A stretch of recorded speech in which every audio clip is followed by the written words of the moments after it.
I heard you loud and clear that you want to learn how to make this super cute bar signage using your Cricut machine. It's super easy. I'm going to show you today. We're going to do a quick tutorial in a new series that I'm calling How to Use Your Cricut to Make Something Cricut. And I want to go ahead and apologize for that name because I couldn't think of anything better. So here we are.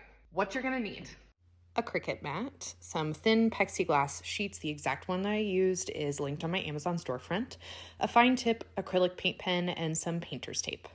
I started out by designing in Canva. I looked for a sketched wine bottle or wine glass or drink and just added a couple that I liked. You're looking for something with not too much detail. And then we're going to come over here and download them. I did it as a PNG because I'm just doing one color. I'm going to maximize the size and then make sure I check transparent background.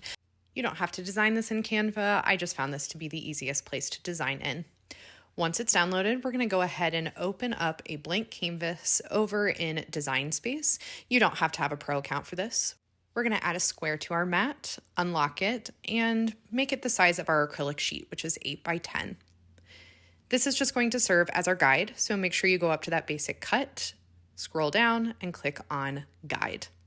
This helps us know exactly what size our canvas is. Then we're going to go over and we're going to import our image that we downloaded from Canva. I already had mine imported, but normally you would just upload the image as a flat image. It's going to come in super large, so we're going to have to resize this. Once again, don't unlock it this time, but go ahead and size it down to 8. We're going to make it even smaller than this, but this just helps us get started. That way we don't hit the edges of our acrylic. Next, we're going to add some text in.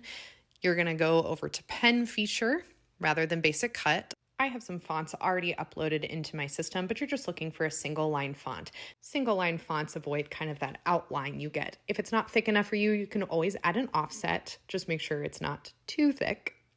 And then I also added an underline. I found that over in images. Just select whichever one you like. Make sure again that you toggle this over to be a pen feature. We're going to do the same thing with our image. Change it to pen. Finally, once we have all of our images and our text on the screen, we're going to select all of them except for guide, and we're going to attach. This makes sure that it writes it all together. We're also going to change our pen size over to a 0.08 size pen because that's the size of my fine tip paint pen. I just used the glitter pen because it's the same size, and I selected silver just so I can get an idea of what the white is going to look like. Next, we'll click Make, connect to our maker, and we're going to drag this over so that's not up in the corner and centered on our mat. Once we have it centered where we want it, we're going to have to change our type of material that we're using. So we're looking for acetate, and we're going to go ahead and select that as the product that we are writing on and click Done. And next we get to load our sheet. Make sure to rip off the protection and line it up exactly how you have it in your design space, wherever you have it centered. We're then going to tape down all the edges, get it right on the edge so that it can write as far as possible. This just makes sure that the sheet doesn't move at all. Go ahead and turn on your machine, and we're going to load our pen adapter into it. I got this pen adapter off of Amazon Marketplace as well. These are my favorite grabby acrylic pen markers. And then we're going to use that calibration plate. We want to make sure that the tip is just above the calibration plate, just brushing it, and then tighten it down all the way so it doesn't move. Next, you just load your sheet and you let her go. Now you have this gorgeous bar menu. You can always paint the back to make the color of the white really pop.